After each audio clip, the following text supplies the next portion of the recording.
We now come to one of the most heroic epochs in the history of electric lighting. It all centers here at this historic chest of drawers.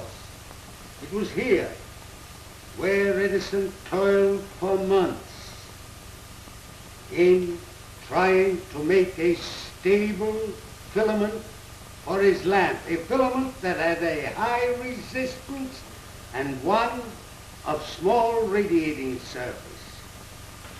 He had to get a glass blower in order that he could conveniently work and get ahead and not wait until such experiments came from Philadelphia or some other city as he had done formerly.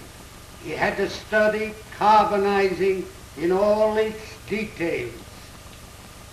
Many were the nights, and I witnessed them, when that master took his filaments, his raw ones, put them in a mold,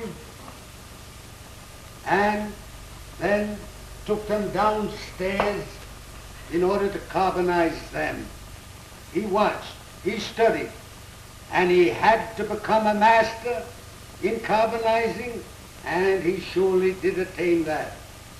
Here is the place where Mr. Edison carbonized the first filaments for his incandescent lamps. He himself personally went to all the pains in studying the art of carbonization. His first filaments naturally were no good, but he kept on persistently, night after night, in putting his raw filaments in the mold, packing them, and then inserting them in this muffle furnace. This furnace was made by Mr. Ford, and in it is incorporated most of the pieces of the old furnace that was once at Menlo Park. In those old days, we could see Edison at night working on the furnace, tending to his molds that were inserted there. And generally, it took 10, 12 hours to carbonize. Later on, he carbonized for 30, 40 hours. His first experiment was with the carbon putty lamp, tar and putty. He ground up various kinds of carbon into a flour, then mixed them with tar, and then rolled them out on something like this until he got a filament. By the way, that word filament was first introduced by Edison in the art. No one ever mentioned that word before. After he had made that filament of carbon putty, he carbonized it, and then came the work. The work to get that filament connected to the leads of the stem of the lamp. Well, I know Batchelor, it took him often hours to connect a filament to the stem. And then it happened when it was taken over to the glass house, that in opening the door, a gush of wind blew that filament in two, and Love's labor was lost. Various other experiments were made. He tried threads made out of silk, out of cotton, out of linen, and many other substances. And all during this time, he acquired a greater and greater dexterity in manipulating. That also was one of the great success.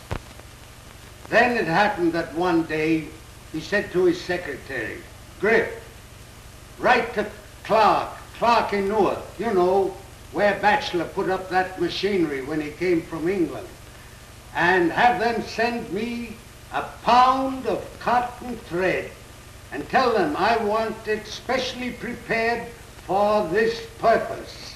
And he gave instructions. In about a week, that thread arrived, and it appeared like this. This too is cotton thread from cloth. Well, carbons were made from this thread.